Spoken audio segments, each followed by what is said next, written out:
처방전 없이 수면유도제 졸피뎀을 투약해 벌금형을 받고 강제 출국당한 방송인 에이미가 남성 연예인 A씨와 함께 약물을 투약했다고 폭로해 논란이 일고 있습니다. 지난 16일 자신의 SNS에 모든 프로포폴은 A군과 함께였다. 졸피뎀도 마찬가지였다고 밝힌 에이미. 그녀는 A씨와 친구 사이였다며 소울메이트 같은 존재였다고 전했는데요. 이어 경찰 조사가 시작되자 군대에 있던 A씨가 새벽마다 전화해 연예인 생활이 끝날 수도 있으니 안고 가라고 발언한 사실도 덧붙였습니다. 뿐만 아니라 A씨가 자신의 범죄를 은폐하기 위해 성폭행을 모의했다고도 주장했습니다. 이런 주장에 누리꾼들은 A씨를 가수 휘성씨가 아니냐는 의혹을 제기했습니다. 에이미가 2008년 TV 프로그램에서 휘성과 소울메이트 사이라고 했었고 그녀의 약물 투약 적발 당시 휘성씨가 군 복무 중이었었다는 건데요. 지난 2013년 프로포폴 상습 불법 투약 혐의로 검찰 조사를 받은 전력이 있는 휘성씨. 당시 휘성씨는 허리 디스크와 탈모 등으로 치료를 받는 과정에서 의사의 처방에 따라 정상적으로 프로포폴을 투약한 점이 인정돼 무혐의 처분을 받았습니다.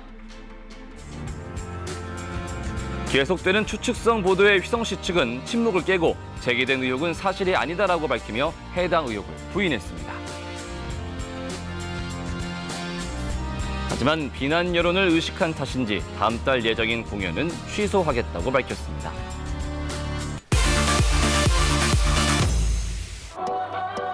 맵 오브 더 소울 페르소나로 화려하게 컴백한 방탄소년단이 어제 오전 기자간담회를 열었습니다. 미국 빌보드와 영국 오피셜 차트에 이어 일본 오리콘 차트까지 석권한 방탄소년단.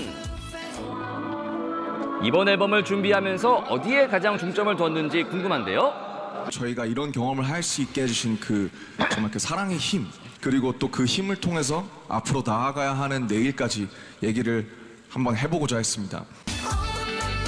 이어 축제 같은 마음으로 앨범을 기쁘게 즐겨줬으면 좋겠다고 덧붙였습니다.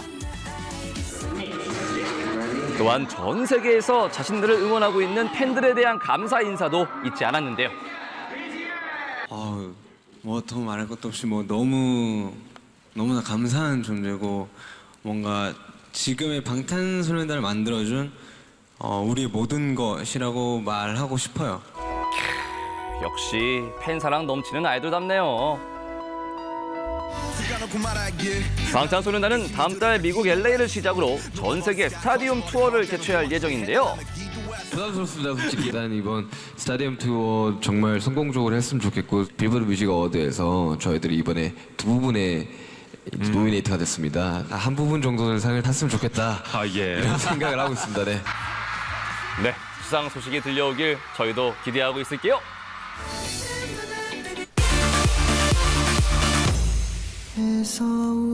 세월호 참사 5주기였던 화요일, 스타들의 추모 물결이 이어졌습니다.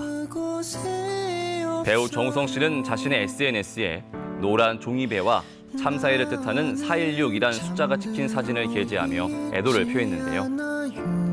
이 밖에도 남궁민, 이승환, 솔비 씨 등 SNS를 통한 스타들의 추모 행렬 속에 가수 김장훈 씨는 참사가 있었던 2014년에 작업한 곡을 유튜브를 통해 재공개했습니다.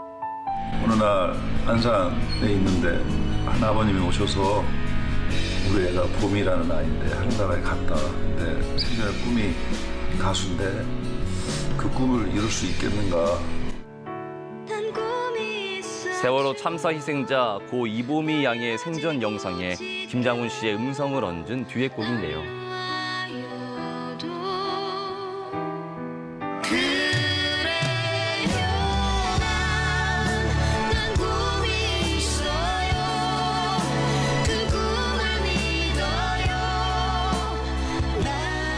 음악 작업은 신해철 씨가 사망 전 진행한 것으로 알려져 의미를 더했습니다. 이렇게 연예계 곳곳에서 참사의 아픔을 나누고 있는 가운데 세월호 유가족들의 이야기를 다룬 영화 생일에 관객들의 발길이 이어지고 있는데요. 지난달 열린 제작 보고회에서 한 가지 바람을 전했던 설경구 씨. 서로 위안도 주고 또 위로도 하고 기억하겠다, 잊지 않겠다라고 또 다짐도 해보고 그런 작은 물결의 시작이었으면 하는 바람입니다. 개봉 16일 차인 영화 생일은 현재 박스오피스 1위를 유지하고 있습니다. 잊지 않겠습니다. 지금까지 김성근의 연예수첩이었습니다.